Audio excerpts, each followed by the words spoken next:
Tonight, Saskatchewan creates a border security plan just days ahead of the Trump inauguration. This is the triage. How resort staff pressured sick guests to sign a non-disclosure agreement during a vacation. A Saskatoon chef is heading to the Canadian Culinary Championship in Ottawa. This is CBC Saskatchewan News.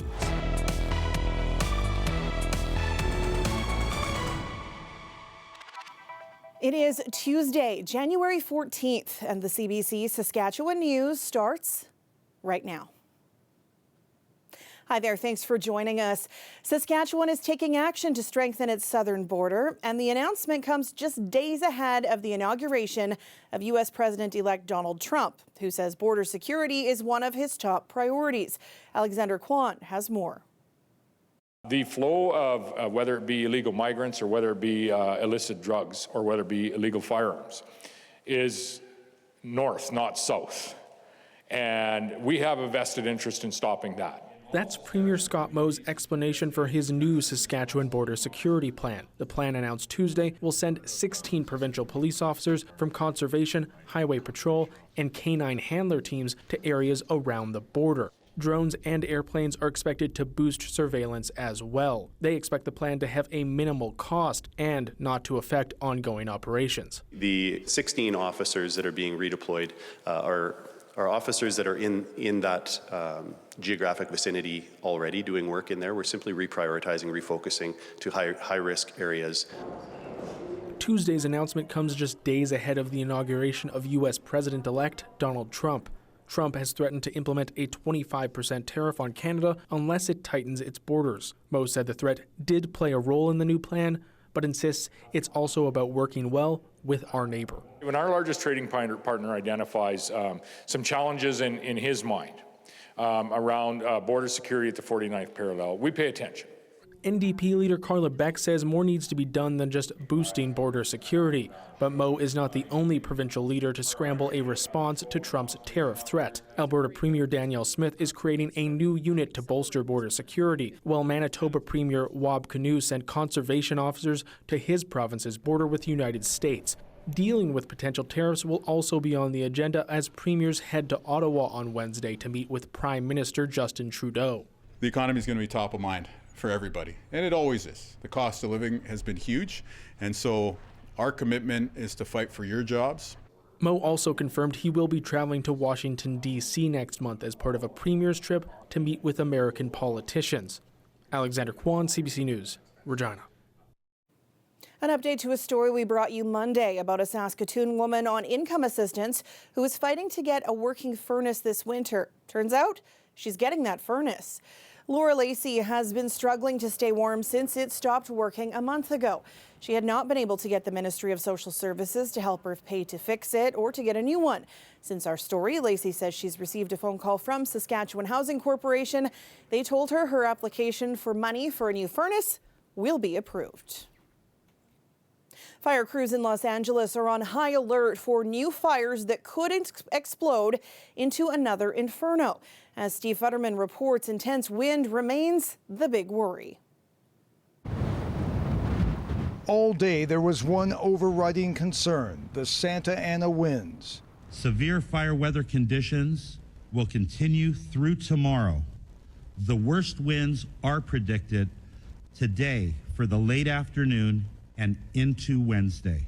No one wants a repeat of this, the massive fires which have destroyed entire neighborhoods. Officials sent out the word today, all hands on deck. We are not out of this crisis yet. We still have another 24, 48 hours. Fire officials have put in place a specific strategy, positioning fire crews and engine companies in areas they believe to be especially vulnerable.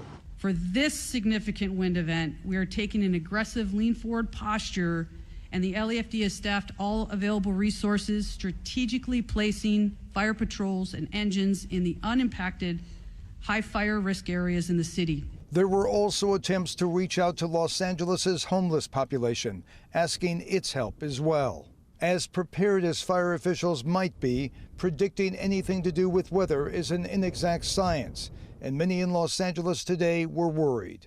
Harrowing, Very difficult. My daughter's school burned down, so it's hard on the kids. As all this was taking place, there were some small bits of encouraging news. The largest of the fires, the Palisades fire, is now 17% contained, and the Eaton fire is now 35% contained. A new fire did break out this morning in Ventura County, north of LA. There were some initial evacuation orders, but firefighters were able to quickly get the upper hand. And for another day, investigators accompanied by cadaver dogs went to places where homes were destroyed, looking for remains.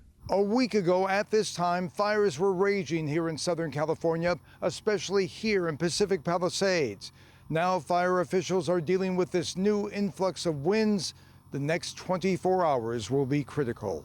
Steve Futterman for CBC News, Pacific Palisades, California. A plane, 3,000 feet of hose, and 10 firefighters have been offered from Saskatchewan to help crews battle those wildfires in California. On Tuesday, Saskatchewan's Public Safety Agency announced preparation for a support request made through the Canadian Interagency Forest Fire Centre. The Minister of Corrections, Policing and Public Safety says our province knows firsthand how devastating fires can be. If the need is there, we want to make sure that we're being a good neighbor and offering the services that they require that align with what we can provide. But at this point in time, we've made an offer, and we'll see, evaluate based on their need, whether that's accepted, and if they need more, we can certainly look at that. The Public Safety Agency's services will be accepted based on an evaluation of what supports are needed in the region. Once things are confirmed, if they are, the SPSA will ask municipalities for resources to help with what they've offered to California. Plane after plane is taking off for hot destinations this time of year, but one Saskatoon family is sharing their cautionary tale after a rough time in Mexico. As Jeremy Warren reports, it's a story their resort worked to keep quiet. It was a Christmas to remember at the Royalton Splash Riviera Resort in Cancun. Booked at the Royalton. But Allison Field says she felt more like a hostage than a guest. Field, her husband, and their 4-year-old son got food poisoning along with dozens of other guests, so sick they needed to go to the hospital. Field says resort staff told her she had to sign a non-disclosure agreement, or NDA, before leaving the resort. It was clear, it was flagrantly clear that they really didn't care about us or our health. Like, my son is 4, he was vomiting and shaking, and they wouldn't let us leave, and she just kept trying to get me to sign the NDA. So yeah, I was incredibly upset. Field says other resort guests have told her they were also pressured to sign a confidentiality agreement. One expert says NDAs are becoming more common in the image-obsessed hospitality industry.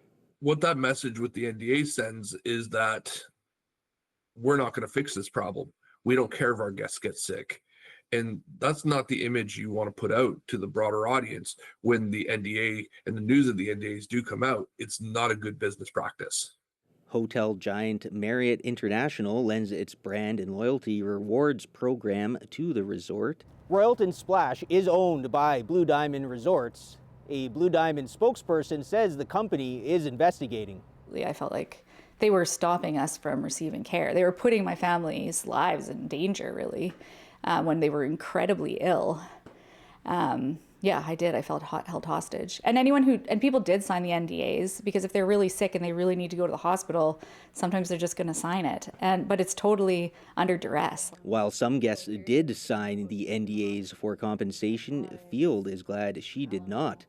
She's free to use her story as a warning to other travelers. Jeremy Warren, CBC News, Saskatoon. Saskatoon is one step closer to keeping shared e-scooters in their city. The city's transportation committee voted in favor of them Tuesday afternoon. Now it moves to City Council for a final decision, but there are questions about safety. Helmet use is legally required, but of the 96 people who answered a city survey, half say they rarely or never wore a helmet. The committee spoke about finding ways to better incentivize and enforce helmet use. I continue to be concerned about the issue of folks not wearing helmets on those e-scooters. I think it's a great risk to everyone when they're not wearing the helmets. Yes, there's a safety aspect, but there's a safety aspect to a lot of things that we constantly have to plug away at with police, with our administration, and I think that's no different here. So. The Sask Health Authority says between April and September of 2023, there were 91 admissions for e-scooter incidents. From April to June of 2024, there were 53. The numbers don't specify if someone was riding a private or shared e-scooter. Fresh powder and a warmer day makes for some very happy cross-country skiers in the Regina area. These skiers took advantage of that to take on the trails out at White Butte. If you did not get out there, you've still got a chance this week. Ethan will have more on that in his forecast after the break. Stay with us.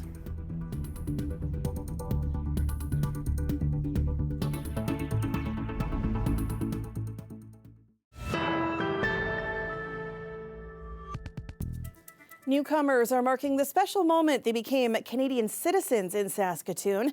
Dozens gathered Tuesday to take the oath of citizenship. The ceremony was emotional for some, marking the end of a long journey. Aishwarya Duda has more. That I will be faithful. 98 newcomers stood proudly, reciting the words that officially made them Canadian citizens. For Aldanel Calambro Española Jr., the day symbolized safety and acceptance as a queer person. Here, it's something that is celebrated and embraced and gives me a chance to actually, and just the space to even express myself freely. That is something that I can do in Canada. Among them was also Ardandi Bernarte, who left the Philippines 12 years ago, and for him, a new right to cast a ballot. Well, this is the first time that I'll be voting, and hopefully I will be choosing the right person that will lead our country.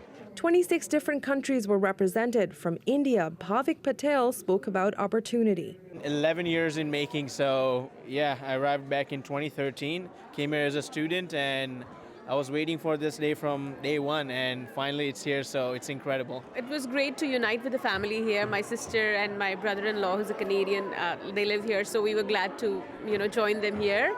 And then God blessed us with our little Canadian boy here. Arnold Bolt presided over the ceremony, encouraging the new citizens to embrace Canada's values of inclusion and diversity. The stories of First Nations, Inuit, and Métis peoples are essentially the story of Canada itself. And Indigenous peoples will continue to play important roles in Canada's development and future. The ceremony concluded with the singing of O Canada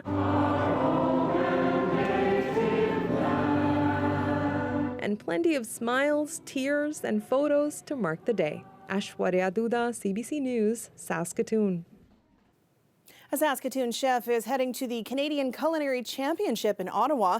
The owner of Peak Cafe and Calories restaurant earned her spot at a regional competition. Now she's getting ready to compete nationally at the end of the month. So when I go to Ottawa, I want to showcase as many Saskatchewan ingredients as we can, as per how I cook all the time, showcasing local ingredients. But so here I'm just gonna grind up some Saskatchewan wild rice. I don't know if I'm gonna win. Of course, I would like to win, but I'm just gonna cook how I always cook, and I'm sure everybody else is gonna cook how they cook, and we'll see who comes out on top. But yeah, I'd love to win. This is my third year participating. It's called Canada's Great Kitchen Party, and it is a competition showcasing various different chefs across the province that all cook for people that buy tickets, and the proceeds are for a charity for children to have better exposure, better access to music, food, and sports. So it really is a great competition, raising funds for that kind of thing while kind of showcasing our Saskatchewan food scene. Over the past couple days, I've done about 80 duck. So it's just an appetizer-sized plate, but it is for 600 people. This year, the dish that I prepared at the kitchen party was a duck 3 ways. So I did a preparation with the duck breast that we smoked into a duck breast pastrami. We turned the leg into a ballantine that we stuffed with a duck farce as a stuffing, and then we confit that. And then the third preparation was the duck liver crémeau that we piped inside of puff pastry with some fermented blackberries. So we kind of had 3 components, and we brought it all together with various garnishes. Gizzards, hearts, livers. The way I cook is simple. Let the ingredients speak for themselves. If it's a chicken breast on the plate, it's a chicken breast on the plate type thing. It's not going to turn into something different kind of. So that's really my philosophy, and how I cook is let the ingredients speak for themselves. I have changed the dish a little bit for the national competition. I've just tweaked some elements and kind of brought it all together, I guess. And the main reason for that too is that we need to travel with it. So I needed to make sure that everything can travel well and be ready to just present kind of 3 days after we arrive. The most fun part of these competitions is coming up with new ideas and practicing them. So it's not something that we do every day when we're just running the restaurant. We kind of know our recipes, and we put out the same dish, and it's consistent and things like that. But this really brings another level to the cooking experience.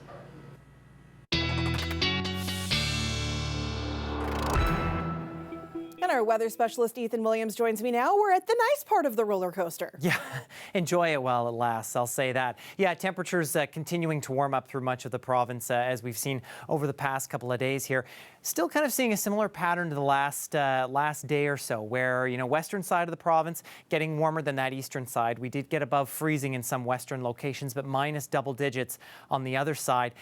We zoom out and I'll show you kind of why this is the way it is, because we've still got that area of high pressure, much colder atmosphere over much of Manitoba and northwestern Ontario, barely getting above minus 20 in Winnipeg. Then you go to Alberta, totally opposite situation, nearly plus 10 in Calgary. And as you can see, we fall somewhere kind of in the middle of those two provinces. Now, with that warmer air that's been moving in, we've also been seeing a bit of some cloud cover through Tuesday here, moving through especially much of northern Saskatchewan, but making its way through south and central as that area of high pressure and those clear skies begins to move away. We have been seeing a little bit of some snow through far northern Saskatchewan. I think that should be coming to an end as we get through the overnight. Skies will actually clear through the southern half of the province as we go through the night, and especially going through the day tomorrow. I think we're in for some nice sunny conditions, although northern Saskatchewan still staying on the cloudy side. Then we get into early Thursday morning and the cloud cover builds back in. That is in advance of a system that's going to bring some potentially heavy at times snowfall through especially the Churchill region. Thursday afternoon, though, I think the skies will clear for southern and central Saskatchewan. That system is not going to bring too much snow to us. It's mostly the north that's going to be impacted by that before we have some lingering cloud cover on Friday. So getting into the overnight Tuesday into Wednesday, just a few more centimeters, especially for northeastern regions, maybe 3 or 4 centimeters for places like Wollaston Lake and South End. Then the next system moves in, and especially in a line from La Loche to La Ronge down to Pelican Narrows and Cumberland House. I think these numbers may be a little bit on the high end, probably up to 20 centimeters of snow here. Keep in mind, a couple of models have actually been pushing this a little further north. So South End, Cree Lake, you may catch some higher totals from that. But for southern and central Saskatchewan, yeah, not a whole lot here. East central areas may see in the 5 to 10 centimeter range, but just a centimeter or two for much of the rest of the region. Wind, though, going to become a big theme over these next few days as we have these systems moving through. Picking up overnight into Wednesday, gusts to 60 Wednesday afternoon, not out of the question. Keep in mind, though, a bit of a southerly flow keeps us warmer, and especially Thursday, the north gets the snow, south and central gets the wind. But it'll be a warm next couple of days with that wind, as I say, with some sunshine for Regina and southern Saskatchewan. Again, possibly a little bit of some flurry activity Friday before our deep freeze Saturday through Monday with some clearer skies. And Saskatoon, again, possibility of catching some flurries later Thursday into Friday before the skies clear. Few chilly overnight conditions there as we see temperatures into the minus 20s. The cold snap is coming, Sam, but thankfully doesn't look like it's going to last that long. Remind me, you warned me later this week. I will do, putting it in my calendar. Thanks, Ethan. You're welcome. Well, the estimates range from £100 to the top lot at £500,000 at the upper estimate. Really, it is aimed at everyone. It's all of Jeff's fans around the world. Christie's Auction House offering a sneak preview before rock legend Jeff Beck's guitars are auctioned off in London. The guitar expected to fetch the highest price is the 1954 Gibson Les Paul. 130 guitars are up for grabs along with amps and other equipment. Beck played for the Yardbirds. He died 2 years ago. We'll be back after the break.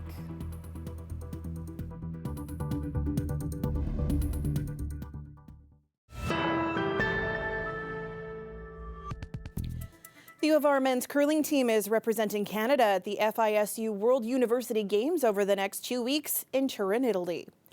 The team won the Youth Sports National Championship in March. The team, skipped by Josh Bryden, will start Wednesday against Switzerland.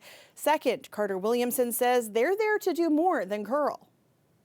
We don't really know a lot. We don't really know the names of the players on the teams yet. Mind you, like, we've been in the village for the past couple of days now, and the Switzerland team's oddly been like the one we've been closest to. We've just been riding back and forth watching the mixed doubles play. But no, like, I feel like everyone's, obviously it's a world competition, so everyone's going to be highly skilled, but I think we're pretty lucky that we're going to be playing against a lot of good people as well, and just like, I'm sure we'll be able to make some lifelong friends this week.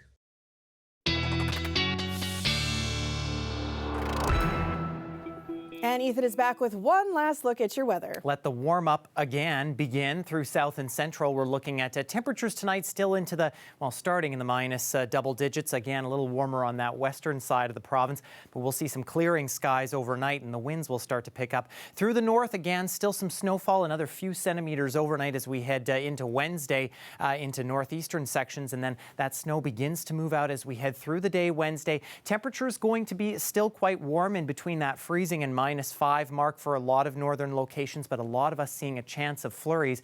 For south and central, already by Wednesday morning, we're hovering around the freezing mark. Again, keep in mind a gusty day, winds 50 to 60 kilometers an hour, but the skies continuing to clear through the day. I think a lot of us looking at partly to mostly sunny conditions. The freezing mark is likely where we're going to land as we head through the day Wednesday and into Thursday. Sam, I think we'll also be looking at some pretty nice temperatures as well. Looking forward to it. Thanks, Ethan. You're welcome.